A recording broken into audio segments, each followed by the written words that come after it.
Hey guys, I'm Alex. I'm Jason. We're the Table Monkeys, and this is Table Talks episode 7. So it was another beautiful day in Toronto, and we were able to get together with some of the old guys from Fortis and the Brothers in Arms crew, and had a great session. Yeah, great session. Like 4 hours, I think we pulled for. Yeah, 4 hours, and I was on the table for most of that time. Yeah. So yeah, I was feeling pretty beat up, so I definitely took it easy a little bit. Which actually brings us kind of to the point of the video we want to talk about today is want to kind of talk about RPE and what it means and what it is and how we try to apply it to the table. Yeah, or poorly sometimes. Sometimes, yeah. Like today. Yeah. Yeah, so RPE just stands for rate of perceived exertion, or basically how hard you're going in the gym, on the table, just basically knowing your body enough to know how you're feeling that day. Yeah, how hard you're going and how you're feeling. So Yeah. so there's two ways to use it. You know how hard that was to as hard as you could have gone, and then if you have enough reference points, as we've talked about before, which is kind of the key is to establishing those reference points, then you have a gauge of how you're feeling. So if you know that you should be able to, so like one of the things they do a lot is they measure the speed of the bar in powerlifting. Yeah. So if they know that 80% of their one rep max on squat should feel or should move at 2 meters per second.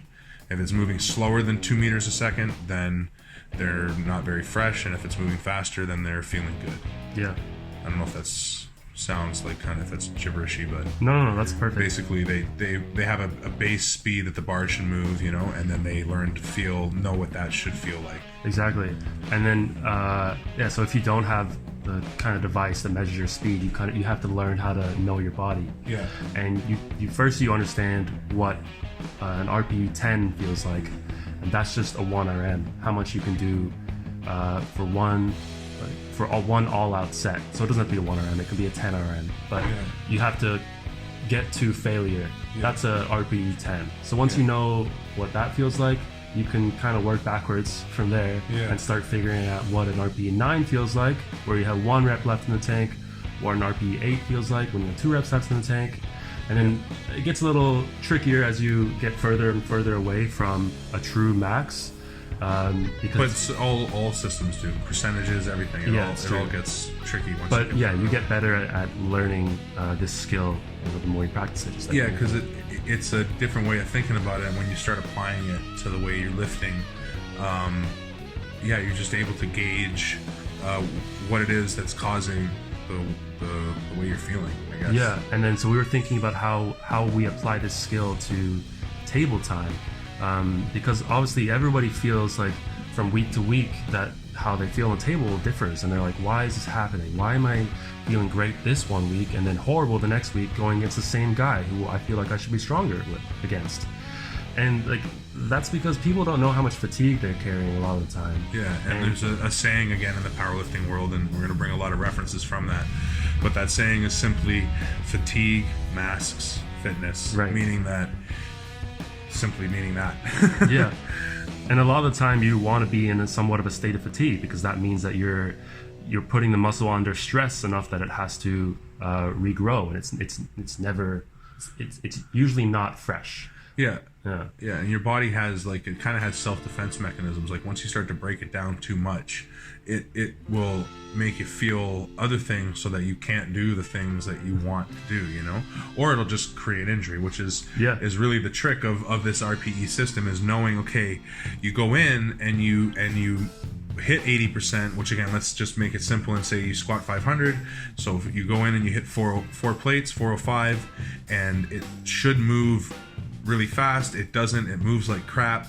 And today you're supposed to do a really heavy triple, and instead of backing off that triple by like 20% as you should because of how that bar moved, you decide to just say fuck it and go for it, and you end up with an injury, it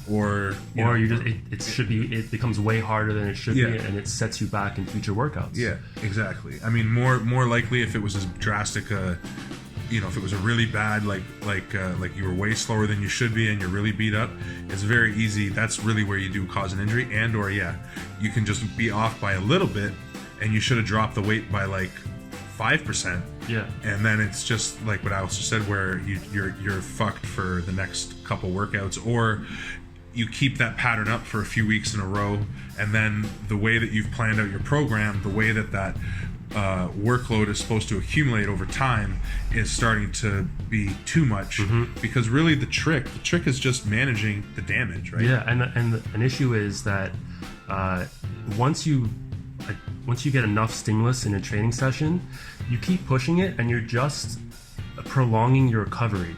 You're not actually increasing the amount of adaptation you're going to get once you recover. Yeah, exactly. Like there is a point of diminishing returns. Yeah. And there is a sweet spot, you know, and it's about managing that perfectly, where you are able to cause damage that initiates a response as frequently as possible. Yeah.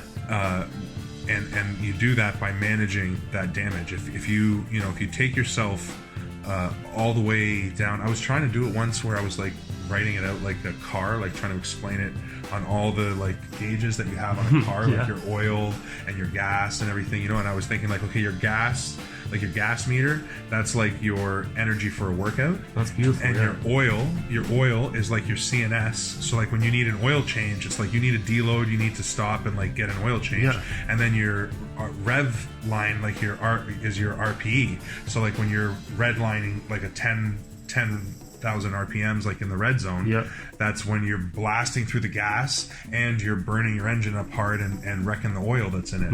You know, so you could easily think of it like that. Isn't there a sweet spot for speed in terms of how much oil you burn?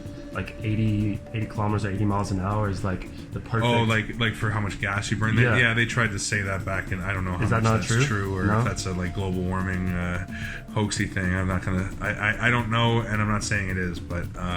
But the moral would be, let's say that's true, is that there's like a sweet spot of high intensity, but not super high, that you're able to progress. I think what you're trying to explain, I use that as like the way to get around the track. Like you can't blast it through all parts of the track. Like there's certain parts where you're gonna coast, and there's certain parts where you're gonna like go real hard. And it's about making as many laps. One of the races you would think of would be like the Le Mans 24-hour, where it's like a 24-hour race, and one car has to make it, whichever car makes it the longest distance in 24 hours. Track?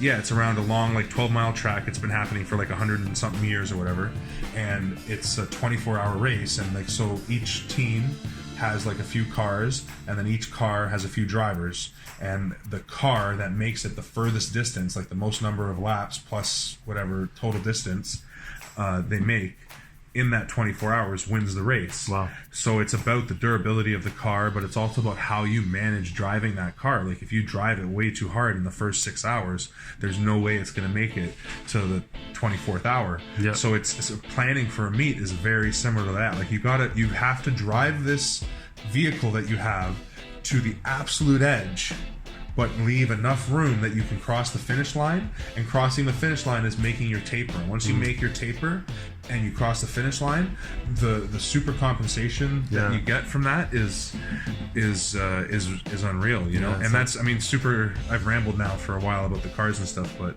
the super compensation is another huge part of this conversation we could talk about, especially considering we have Supermatches coming up. What? Do we? I believe we do. Yeah. The announcement. You're gonna hear it. You're gonna hear it here. Yeah, you're gonna hear it here first. Hear it here. Yeah, that's why that sounded weird. That we are planning on hosting some Supermatches right here in Jason's backyard. Yeah. Well, the ones that we're gonna, I guess, it's still for Derek's. We're gonna host those here right on the 28th. Yeah. And then it's gonna be Alex and Derek Askey, who you've seen us pull with before. Yeah.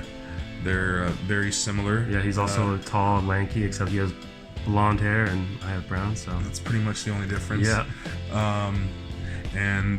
So that's gonna be a really good match. We'll see if we end up with any other matches on that day.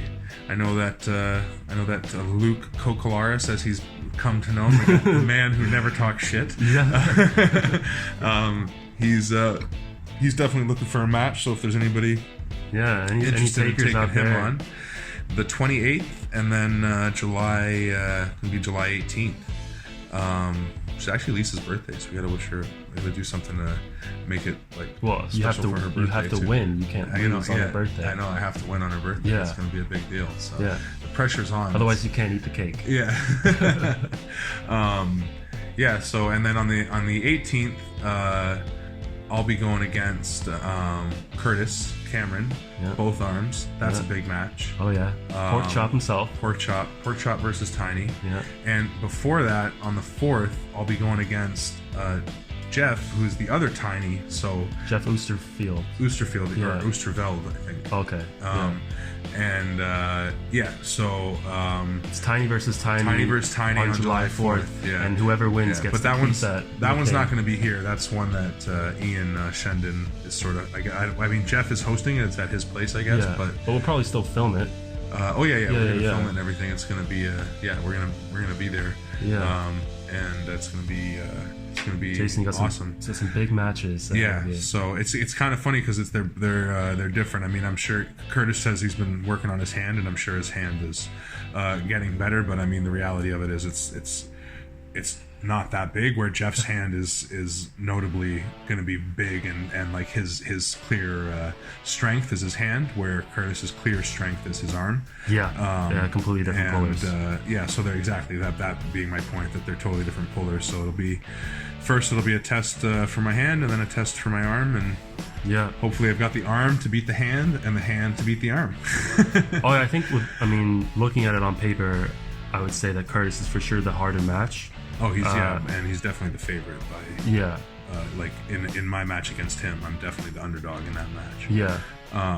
Because he's more opposite good strengths place to come from to you. Then Jeff is more similar strengths in terms of like. I feel like Jeff and I are gonna pull similar, and we're also a little more similar leverages. You know, he's maybe a little taller than me, but so I mean, we'll see what kind of training pays off. What it's going to come down to is are any of the little tiny pains that I'm feeling actual injuries, or are they all just fatigue that's masking performance at this point? And if so, then if the peak and everything goes right, which I'm planning for you, Curtis. Jeff is part of the path to get to Curtis. So, not that I'm undermining Jeff at all. Like there's the plan is specifically made out where part of the plan is. But the macro goal. Part of the plan is beating Jeff. Like Jeff is my meso he's cycle. A checkpoint. He's my checkpoint in the macro cycle, which is definitely beating Curtis. But there's no point in taking easy matches that you don't feel are a challenge, because then if you win, you're not really proving much, and if you lose, it's harder maybe to learn from those ones because you didn't take it seriously enough to know where you went wrong, maybe. I feel I agree with that to a point. I feel like my matches maybe I'm not shooting up as much as you are, maybe up the rankings. Like Derek, I would say, is a lot more close to my level. I feel like most people would think Curtis is way above your level, but maybe if people looked at me, Derek, and Jeff too, I think, because Jeff's been arm wrestling for a long time. Oh, that's true. He's not a new arm wrestler by any means. So. But you're a little more used to tournaments and matches. I've thrown myself in the tournament, and you even had a super match with John Milne. So this is my first super match. So doing it with Derek, I think, is I'm going to beat him, but it's going to be a little bit of a warm-up, I think, for future super matches. Well, I wouldn't call Derek a warm-up. He's definitely going to be a challenge. Oh, I know. I'm not taking them lightly. You guys are going to be a good match. But I know what you're saying, and it's you guys have pulled together, like you're familiar with him. Yeah. I've never pulled either Curtis or Jeff. I've never even shook their hands. You know. True. So that makes a big difference too. Like as far as the sort of intensity of it, you know, and it's like you said, like you've been to two tournaments. Two tournaments. Yeah, and I've been to I don't even know if it's 10 or whatever now. Like it's really? a lot. Yeah, that's a lot. Yeah, that's a huge difference. And there was a point where I was going every 2 weeks for almost 3 months straight. You know. Yeah. So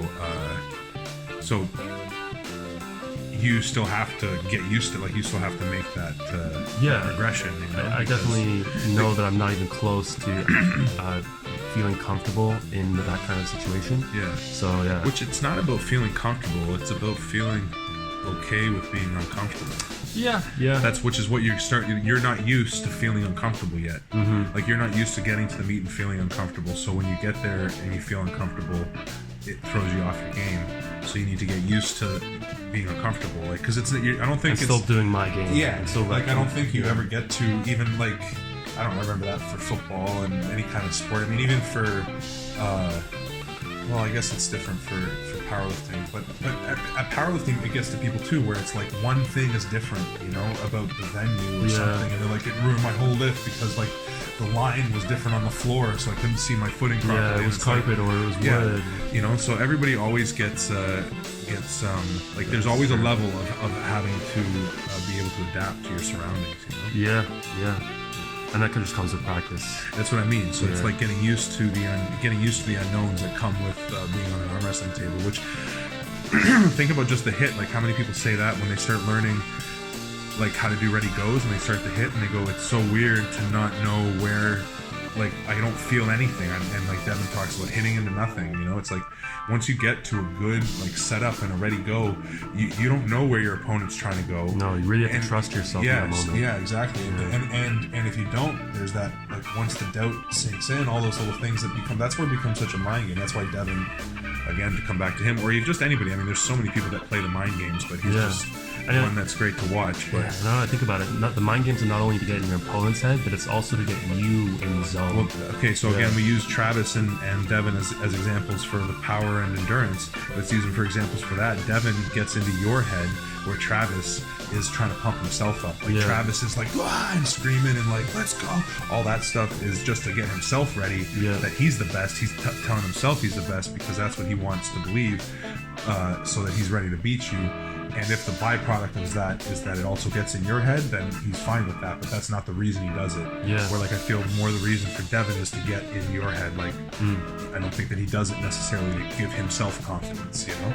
But it probably does. A little bit. It does when he sees it working. Like that match with Dave Chafee, when Dave Chafee pulls his thumb away from Devin real quick, like Devin's still hanging onto his hand, and Devin just lost that round. Yeah. And Chafee like let go of my hand, like pulls his thumb away. At that moment, you can like see on Devin's face, he gets this little smile, and he's like, he's like at that moment, he's like, I got you. Like, now you'll come into it, you're gonna, and then woohoo, big boy, yeah, big boy, big boy. That's a good thing to end on. Yeah, all right, we're gonna end it here. Yeah. So hope that's the video. The Hope you enjoyed all of it. Yeah. And see you next time. Comment, subscribe, jibber jabber. Monkeys out. Peace.